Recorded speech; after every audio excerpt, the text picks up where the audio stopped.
आज हम chapter first relation function study करेंगे। तो आइए सबसे पहले हम रिलेशन स्टडी करते हैं। क्लास 11 में भी हम लोगों ने रिलेशन स्टडी किया। ओके, तो आइए सबसे पहले रिलेशन फाइंड करने के लिए किस चीज़ की ज़रूरत पड़ती है? टू सेट्स की, क्योंकि जब भी रिलेशन हमें बताना होता है तो हमारे पास दो एलिमेंट होने चाहिए। समथिंग जैसे मैंने कहा कोई एक लड़का है और एक दूसरा भी बॉयज है, दो बॉयज हैं। अब इन दोनों के बीच में क्या रिलेशन हो सकता है? तो किस ब्रदर का रिलेशन हो सकता है, फादर सन का रिलेशन हो सकता है। क्लियर? तो यहाँ दो एलिमेंट की जरूरत पड़ती है। अब वो दोनों एलिमेंट कहाँ के हैं? सेम सेट के हैं या डिफरेंट सेट के हैं, ये डिपेंड करता है। तो सबसे पहली चीजें हम ये देख लेते हैं कि something here if R from A to B, R यहाँ है क्या? आर कोई भी स्टेटमेंट है जो ए और बी को कनेक्ट कर रहा है। क्लियर? तो then R is called relation if R is subset of A class की। अब ये जो मैंने लिखा ये रिलेशन की डेफिनेशन है। If R from A to B such that R subset of A class, then R is called relation। तो ये क्लास B क्या होता है? चलिए पहले उसके बारे में स्टडी कर लेते हैं। Something that here A 1 2 3 4 here and B here 2 4 5 6, मैंने समथिंग ऐसे कुछ लिख दिया और मैंने कहा आर मैंने क्या एक स्टेटमेंट जो कनेक्ट करता है किसको? ए और बी को कनेक्ट करता है। Then R is called relation if R is subset of A class B. तो मैं अब ए क्लास बी को डिफाइन करने जा रहा हूं। It means A class B is called Cartesian product. तो कार्टेशियन प्रोडक्ट क्या लिखते हो? इसका डेफिनेशन जो होता है x, y and x, y and x belongs to here a and y belongs to here b। यानी कार्टेशियन प्रोडक्ट के जो एलिमेंट्स होते हैं वो ऑर्डर पेयर फॉर्म में होते हैं। फर्स्ट एलिमेंट फर्स्ट सेट का होता है, सेकंड एलिमेंट सेकंड सेट का होता है। तो एक क्लास भी फाइंड करोगे तो टोटल कितने एलिमेंट्स आएंगे? 1, 2, क्योंकि 1 2 से कनेक्ट होगा, फिर 4 से 5 से 6 से 8, then 1, 2 and 1, 4 and 1, 5, okay, and 1, 6, ये सारी चीजें आ जाएंगी। तो 1 कितने एलिमेंट से कनेक्ट हुआ? 4। ऐसे 2 भी 4 से होगा, 3 भी 4 से होगा, 4 भी 4 से एलिमेंट से होगा। ठीक? तो इट मींस अगर ये कोई पूछे number of A class B कितने आ जाएंगे, तो देन 4 into 4 देन ये 60, यानी number of A into number of B multiply करो 60 हो गया। अब स्टूडेंट्स ये जो मैंने ए क्लास में पूरा हम लिखेंगे कितने एलिमेंट्स आएंगे? 16 एलिमेंट आएंगे। तो ये जो आर मैंने जो स्टेटमेंट दिया, यानी आर जो मैंने स्टेटमेंट दिया वो स्टेटमेंट क्या करता था? ए और बी को कनेक्ट करता था। तो ए बी को कनेक्ट करेगा तो वहां जो कनेक्ट करेगा उनको हम किस फॉर्म में लिखेंगे? ऑर्डर पेयर फॉर्म में लिखेंगे। तो जो स्टेटमेंट दिया गया था ए और बी को कनेक्ट करने के लिए, उस मेथड के अकॉर्डिंग जो ऑर्डर पेयर एलिमेंट मिलेगा then this is called relation. समझ में आया? तो वो एलिमेंट यहाँ एक क्लास में कितने एलिमेंट थे? 16 एलिमेंट थे।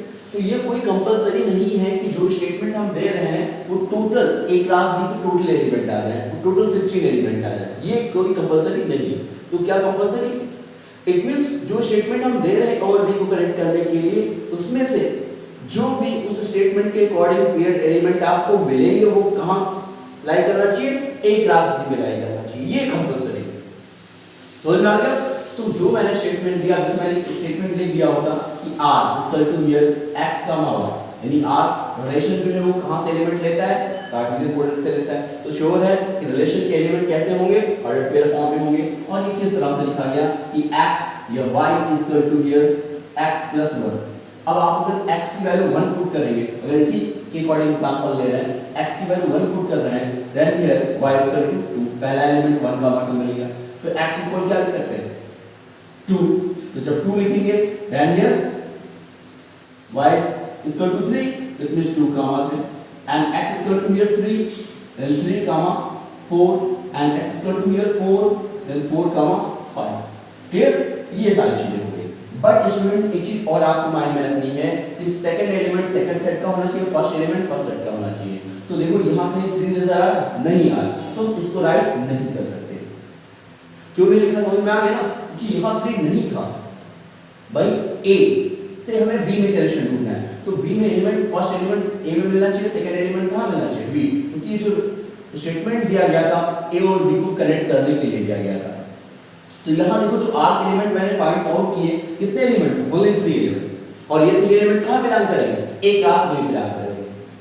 ओके, आपके माइंड में आता है क्या सर कभी 16 एलिमेंट जो आता है क्या टोटल आर नहीं आ सकता? आ सकता है।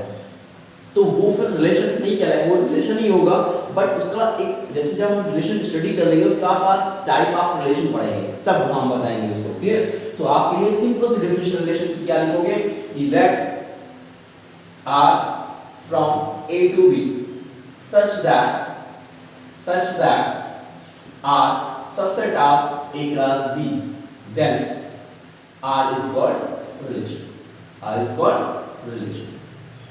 Clear? समझ में आ गया रिलेशन की डेफिनेशन? चलिए ये रिलेशन हो गया।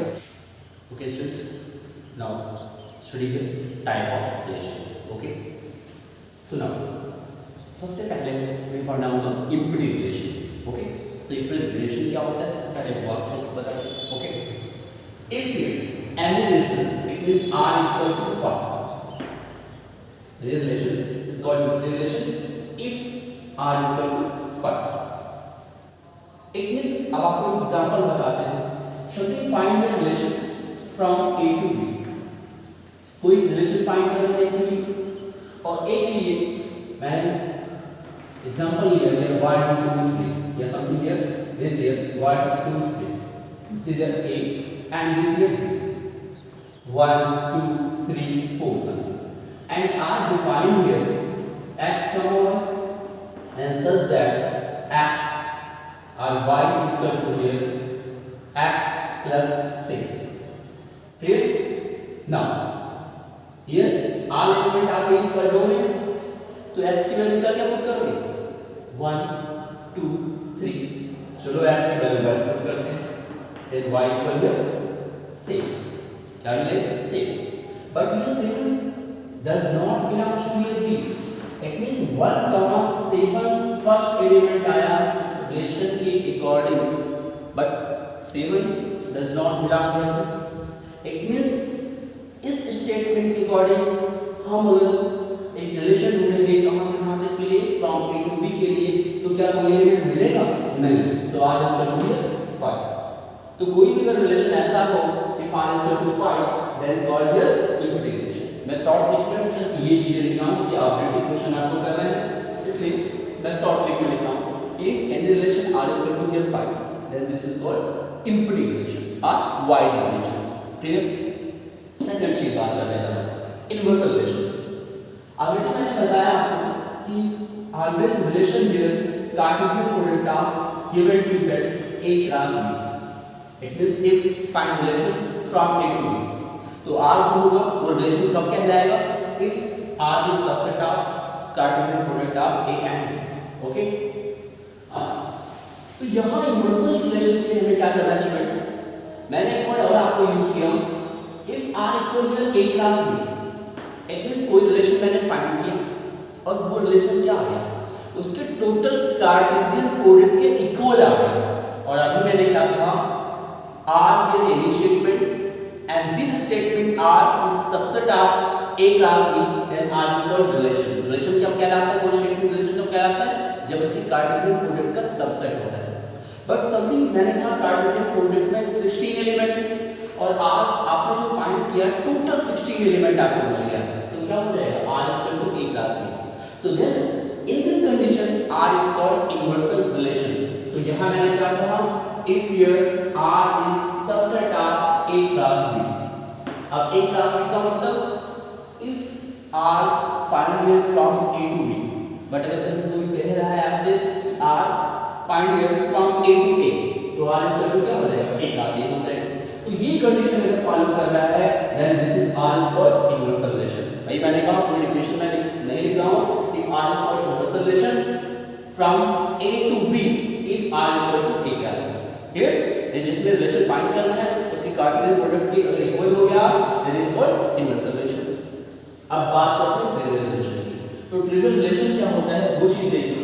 Trivial relation if both condition are followed it means R will इम्पीडी and inversal relation both, then this is called trivial relation. तो it means यहाँ क्या होना चाहिए if R is equal to here 5 and R is equal to here A class B, then R is called trivial relation। चलिए इसके लिए मैं एक एग्जांपल आपको बता दे रहा हूं, ओके, कि समथिंग क्या कोई ऐसा सेट हमें या कोई ऐसा रिलेशन मिल सकता है जो ऑलरेडी कैसा है, एम्प्टी भी हो और इनवर्सल रिलेशन भी हो।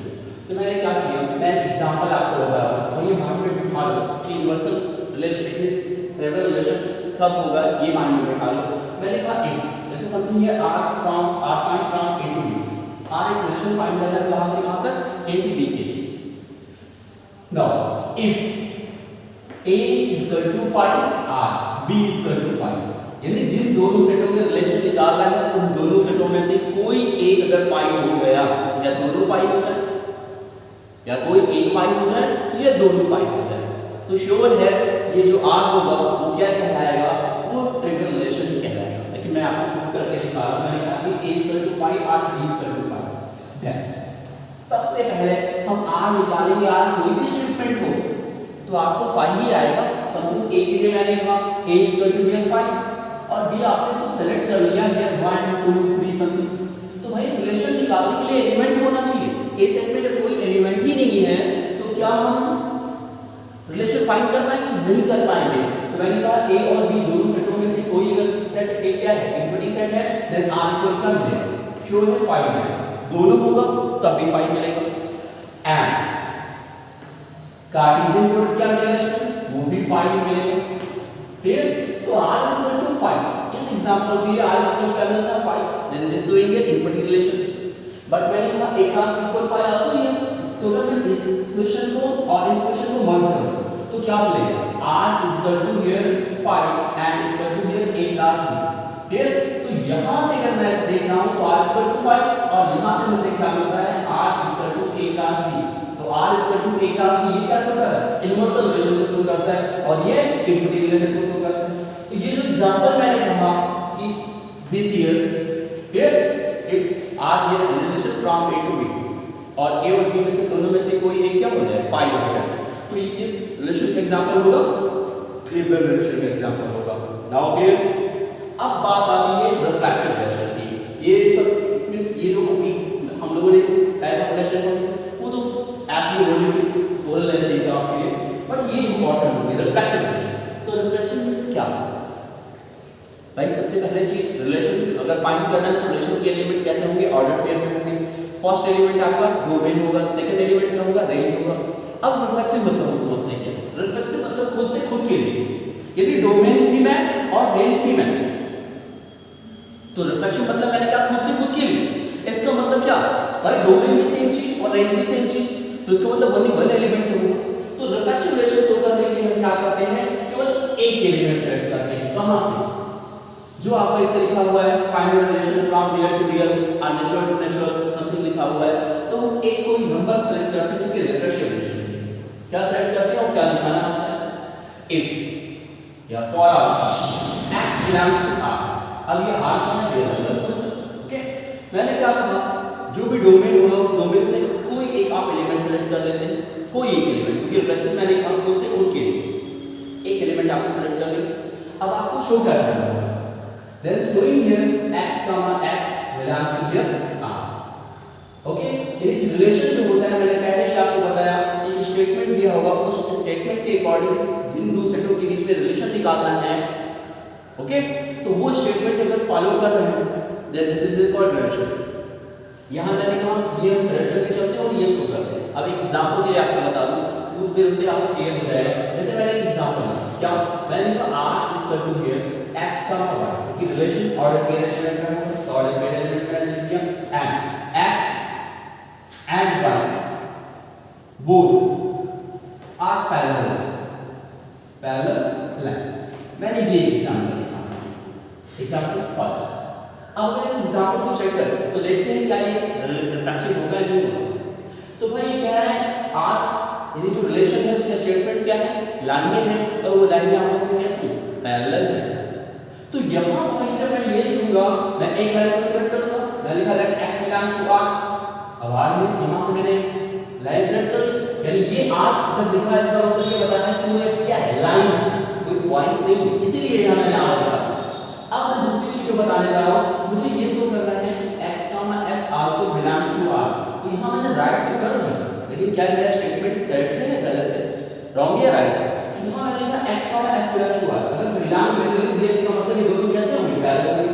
तो भाई आप जानते हैं हर एक लाइन खुद से, यानी अगर किस कोई लाइन में कोई उसी से बात करूं, यानी मैंने एक लाइन एल कर दी और फिर मैंने कहा angle between L and L, तो क्या आएगा 0। और जानते हैं आप दो लाइन की अगर बीच का एंगल 0 है तो then this is your parallel, तो ये दोनों लाइन खुद से खुद की लाइन के लिए पैरेलल होगा, इसलिए करेक्ट होगा। तो ये जो एग्जांपल मैंने लिखा ये किसके लिए करेक्ट है, रिफ्लेक्शन रिलेशन के लिए। तो एक ऐसा भी एग्जांपल बता देता हूं जो रिफ्लेक्शन नहीं होगा। समथिंग में यही लिखा, ये आपको क्या था रिफ्लेक्शन, मैंने यहां पैरेलल हटा दिया, यहां मैं कर दिया परपेंडिकुलर कर दिया, यानी x and y both are perpendicular है, तब देखते हैं रिफ्लेक्शन होगा कि नहीं होगा। तो यहां आपको ये फॉर x डैश हुआ, अब ये शो कर रहा है लेकिन ये क्या होगा चेक करके एक बार देखते हैं। दिस लाइन है x, अब कोई लाइन खुद x है और फिर x और x के बीच की एंगल की बात करूंगा तो थीटा इक्वल आप 0 बताएंगे, 90 डिग्री नहीं बताएंगे, परपेंडिकुलर के लिए क्या होना जरूरी है 90 डिग्री। तो क्या x और x के बीच का एंगल 90 डिग्री होगा, x यहां लाइन है नहीं होगा, वो क्या होगा 0 होगा, तो इसमें स्ट्रेट डज नॉट मिला। इसका मतलब ये अगर मैंने पैरेलल किया था तो क्या हो गया था रिफ्लेक्शन, परपेंडिकुलर कर दिया तो क्या हो गया रिफ्लेक्शन, ये नहीं है, क्लियर ओके। तो यहां मैंने पैरेलल लिया, ओके। तो ये आपका किसका एग्जांपल हो गया, रिफ्लेक्सिव का हो गया। अब परपेंडिकुलर करने से रिफ्लेक्शन नहीं होगा। अब आइए नेक्स्ट सिमेट्रिक। तो सिमेट्रिक होता क्या है, मैंने कहा ये देखो इट मींस मैंने ऐसे किया, this is x and this is y, okay. तो मैंने ऐसे किया, ये x है और ये y है, ये आपका इस तरफ वाला क्या है डोमेन और इस तरफ वाला रेंज, ओके। अब मैंने ऐसे कर दिया तो आप यहाँ इट मींस डिफरेंट, इन दोनों में डिफरेंट अलग अलग ये नहीं फाइंड कर पाएंगे कि ये x है या वो y है, क्योंकि दोनों सेम है, क्लियर सिमेट्रिक है।